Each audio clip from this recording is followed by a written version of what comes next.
It's exciting, man. It's exciting. And I know there was a large pushback in the talent evaluation community when it was first thrown out there, like, hey, this is going to happen. So everybody get ready. This is going to happen. And everybody has gotten ready. Your ear to the ground. Have you heard people still grumbling about this thing? It seems that there is some grumbling because it took about all of 10 seconds for someone to text Schefter what a holy mess the Monday run through was. So I'm wondering what you hear, Kevin.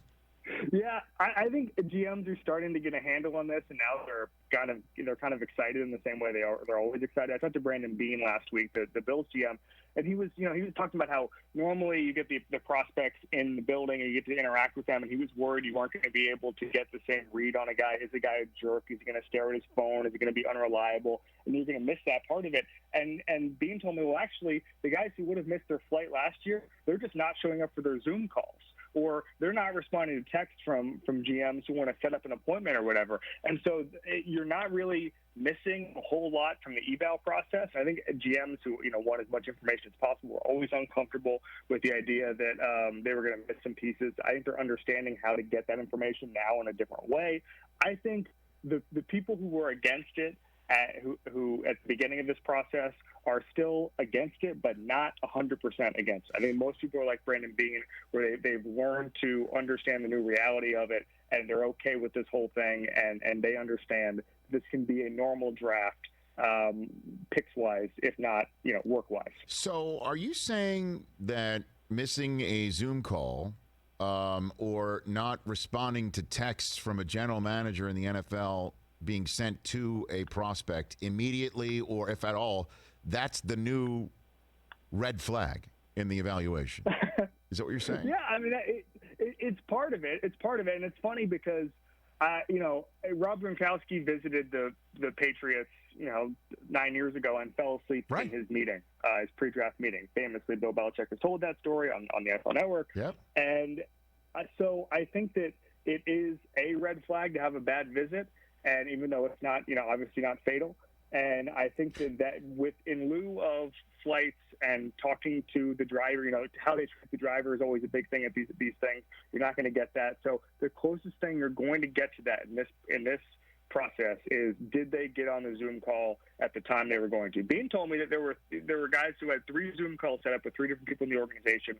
They didn't show up for any of them. So that is the new red flag in this new reality. You're laughing over there, huh? Could you imagine just not showing up?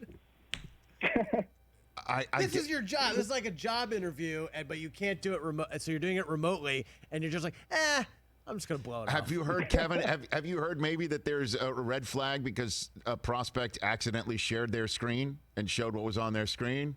Hit the screen share button. We haven't seen that yet, but it's only, it's only a matter of time until that story. Listen, there have been thousands of Zoom calls during this pre-draft process.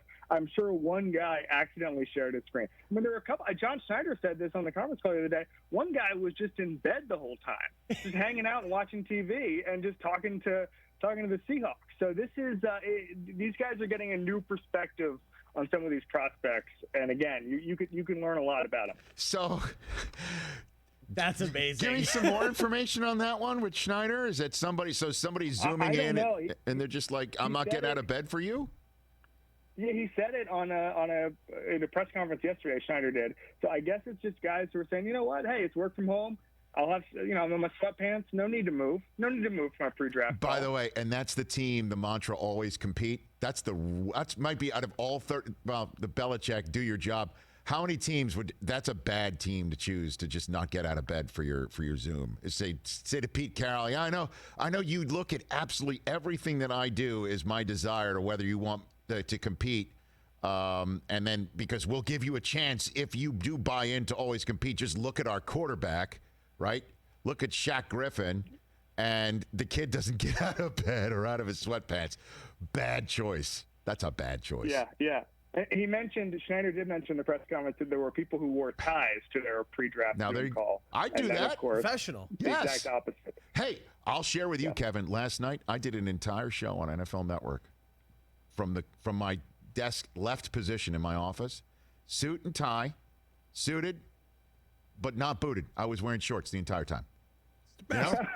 No one has to know. I mean, I just shared that, but no one knows. Waist up, I'm a pro. Waist down, not so much. You know? That's just the way to go. Yeah, it's we're all doing. We all have our little. I when I go on camera, I wore a tie a couple weeks ago. Yes. And there were a lot of people who were very mad at me about this. They were saying, "Hey, man, this is not the time for ties." Kevin Clark here on the Rich Eisen Show. Kevin, it's the time for designer jackets. There you go. Let's go. Fantastic. I love Exactly. it. By the way, it's always time for designer jackets. That's the photo we're showing right there. That's what I'm is talking is that what I mean? That is leather. It looks like leather in the That's photo. a snap at the top. It's I mean, this is impressive. very It's impressive. impressive. Hey, you watched all the way to the end. Thanks for that. Watch more right here.